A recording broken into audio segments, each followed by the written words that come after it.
a combination lock for the bicycle. For people who don't like numbers, this has got words instead. It's presently set for the word lock, L-O-C-K. You can reset it just by putting the hasp to that position, getting a coin to turn the screw thread, and then set to any word you like, 4-letter words, no root words. And then when it's reset, turn the little piece back and it's set for the new word. And it's a nice idea for people who have bicycles and need to lock them up but don't like numbers, they like words. Clever. So I've just come back from Canada where I found this, and I had a lovely time there, finding all sorts of extraordinary things. In Ottawa I was, including this scarf, for instance, which, when you fold it a certain way, what they call a crimp fold there, and then a crimp fold here. All those whipsy bits at the back there forms two words, puzzle, P-U-Z-Z-L-E, and then round here, a very whipsy-wopsy P-A-R-T-Y, puzzle party. That's what I was in Canada to do, to attend a puzzle party and find little gems like this. And two of the other puzzles I found was this one here from Stephen Chin, who I've known for many years. He set us the problem of finding a way of balancing the egg on a point, which I've now, after a lot of effort, managed to solve. So I'll unsolve it. Just turn it over. There's a heavy ball bearing inside, and when you try to set it on its point, it absolutely will not sit there. So I'm now going to find another way of getting it back onto its point again. Very tricky. It took a long time to solve, but I should enjoy that again. And the other puzzle I want to show is this little box. It's made in France. The idea is to get the pieces in the box so that it's completely level at the top. The pieces are these rather nice little sort of half tetrahedron pieces which form pyramids like that. To put them in the box, you do a curious thing. You put the square piece against that edge like that, slanted, and the other piece next to it, that, and the third piece like that, all very symmetrical. The last piece, though, has to slide in underneath the others, lifting up the other piece as it goes. So you just put it in there like that, and that took me a long time to learn. Looks easy now, but I sweated over that one. Then other curious things I found, for instance, this is a box of matches, quite normal looking matches, red heads, but safety matches. But amongst them was this curious match, which obviously was a mistake in the factory. It's covered in this rather fierce burning chemical which helps to light the match, and there's no way you could light that without burning your fingers. Perhaps it could be a practical joke, but it's a bit too wicked for that. You need to wear asbestos gloves.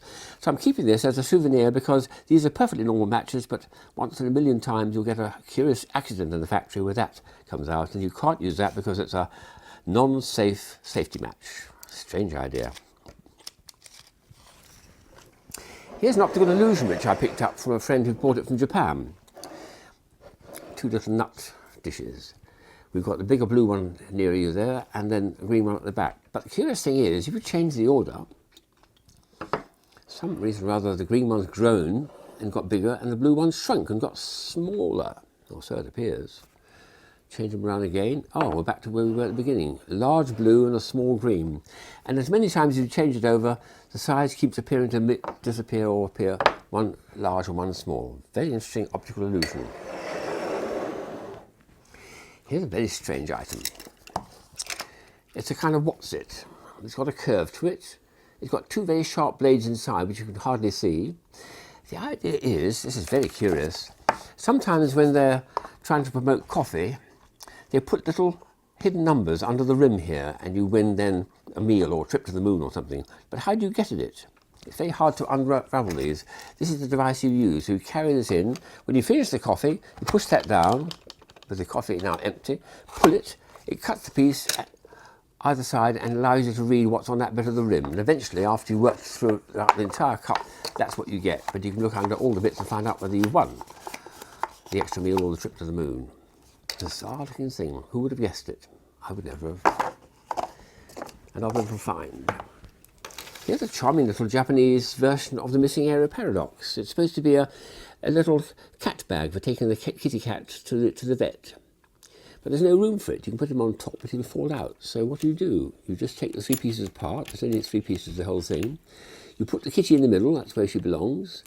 And you put the two pieces either side. And somehow, as if by magic, she fits in the bag along with the two pieces. So there she is in the bag, ready to go to the vet. Isn't that strange? That piece goes that way. Ooh, ooh, ooh. There. There's Kitty in the bag. Same size bag, but how did that fit in when it was completely full before? Don't understand that. Well, it's a missing area paradox. There's a secret to it which I won't give away. Here's a very strange material.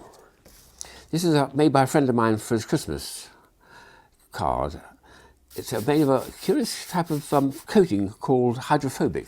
And when you get water on it, it does not want to know anything about water. It resists it. Put a drop of water on it, and you get this extraordinary effect with the balls rolling around, rather like mercury, or rather like, get one in the corner, get it to merge. There we are, it's merged. And we can add more to it if we want to. Let's have a bigger ball. Wonderful stuff, isn't it? To actually solve the maze, you'd have to have a much smaller ball, and then with any luck, you could probably take it to the maze. To get rid of it, all you do is dab a handkerchief on it. It immediately wets the handkerchief and comes off the paper. Extraordinary. It's a normal paper, but it's been coated with a special material which gives us this wonderful performance of hydrophobia. Then this is something a friend of mine found in the New England Quilting Museum. What they're doing in Quilting Museum, I can't think. These are very, very strong rubber suckers. Put one on there and clamp it, put one on there and clamp it. And now I could just about lift up the table, except I'd make a bit of a mess if I did. He's suggesting I should try and walk up a skyscraper, you know, a glass wall building in New York, using these clamps going up, and I think I can do better things in my life. Get up the first 10 feet and down I'd go. So that was Canada. And of course, as I left Canada, I had to get some moose droppings. Everyone can have moose droppings. They're delicious. Have you tried one recently? Let's have a go. Yes, that's a moose dropping, all right. Delicious. You should try some. They're great.